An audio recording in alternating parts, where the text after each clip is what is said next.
തൃശൂർ പീച്ചി താമര വെള്ളച്ചാലിൽ കാട്ടാനയുടെ ആക്രമണത്തിൽ ഒരാൾ മരിച്ചു. താമര വെള്ളച്ചാൽ കോളനിയിൽ താമസിക്കുന്ന പ്രഭാകരനാണ് മരിച്ചത്. വനവിഭവങ്ങൾ ശേഖരിക്കാനായി പോയതായിരുന്നു. അപ്പോഴാണ് കാട്ടാന ആക്രമണം ഉണ്ടായത്. അരുൺ അമർനാഥ് വിവരങ്ങളുമായിട്ട്. അരുൺ, മൃതദേഹം വനത്തിനുള്ളിൽ എന്നായിരുന്നു ആദ്യം അറിഞ്ഞത്. പുറത്തേക്ക് കൊണ്ടുവരാനുള്ള എന്തെങ്കിലും നടപടികൾ ആരംഭിച്ചോ? എന്താണ് വിവരം?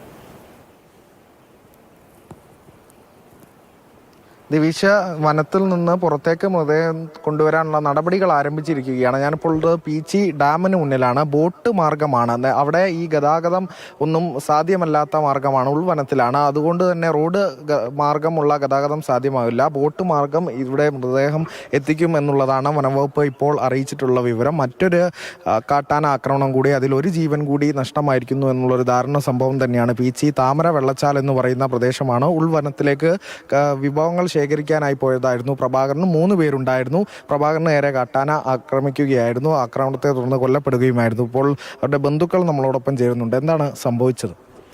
അവൻ ഈ കായ പറക്കി നിൽക്കുന്ന സമയം അവൻ കണ്ടില്ല. ആനയുടെ മുന്നിൽ പോയി പെട്ടു. ആന തല്ലി താഴെ വീഴ്ത്തി. 3 പേരുണ്ടായിരുന്നല്ലേ? 3 പേരുണ്ടായിരുന്നു. അതിൽ 2 പേര് ഓടി. എന്നാലും ഒരാളുടെ അടുത്തേക്ക് വീണ്ടും ആന തിരിഞ്ഞു. അവനും ഒന്ന് അടിച്ചു. ആന അവസാനം അവിടെ നിന്ന് എനിക്ക് ഓടി. പെട്ടെന്ന് കാട്ടാനയുടെ മുന്നിൽ അകപ്പെടുകയായിരുന്നു. പെട്ടെന്ന് പതിവായി തന്നെ ഇങ്ങനെ വനമേഖലയിൽ പോകുന്നതാണ്? ഞങ്ങൾ സ്ഥിരമായി പോകുന്ന സ്ഥലമാണ് ഈ കാട്. ഈ സമീപത്ത് എങ്ങാനും ഇത്തരത്തിലൊരു ആക്രമണം ഉണ്ടായിട്ടുണ്ടോ? ആദ്യമായിട്ടുണ്ടായതാണ് ഇങ്ങനത്തെ ഒരു സംഭവം. ഞങ്ങളുടെ ഈ പരിസരത്ത് ഉണ്ടായിട്ടില്ല. ഇത് ആദ്യമായിട്ടാണ്. ഞങ്ങൾ നടുക്കി കളഞ്ഞു. ഞങ്ങളുടെ മനസ്സിന് തളർത്തി കളഞ്ഞു. ഇപ്പോൾ തന്നെ ഇങ്ങോട്ടേക്ക് എത്തിക്കുമെന്നാണ് അറിയിച്ചിട്ടുള്ളത്. ഇവിടേക്ക് എത്തിക്കാന്ന് പറഞ്ഞു. അതെ, വലിയൊരു വേദന ബന്ധുക്കൾക്കുണ്ട്. കാരണം അതിൻ്റെ ഒരു ആഘാതവും അതിൻ്റെ ഒരു നടുക്കവും അവരിലുണ്ട് എന്നുള്ളതാണ്. അല്പസമയത്തിനകം തന്നെ ഈ പീച്ചി ഡാം ബോട്ട് മാർഗം മൃതദേഹം ഇങ്ങോട്ടേക്ക് എത്തിക്കും എന്നുള്ളതാണ് അറിയുന്നത്. 3 പേരുണ്ടായിരുന്നു. പ്രഭാകരനാണ് മരണപ്പെട്ടത്. കാട്ടാനയുടെ മുന്നിൽ അകപ്പെടുകയായിരുന്നു. ബാക്കി 2 പേർ, മകനും മരുമകനും കൂടെ ഉണ്ടായിരുന്നു.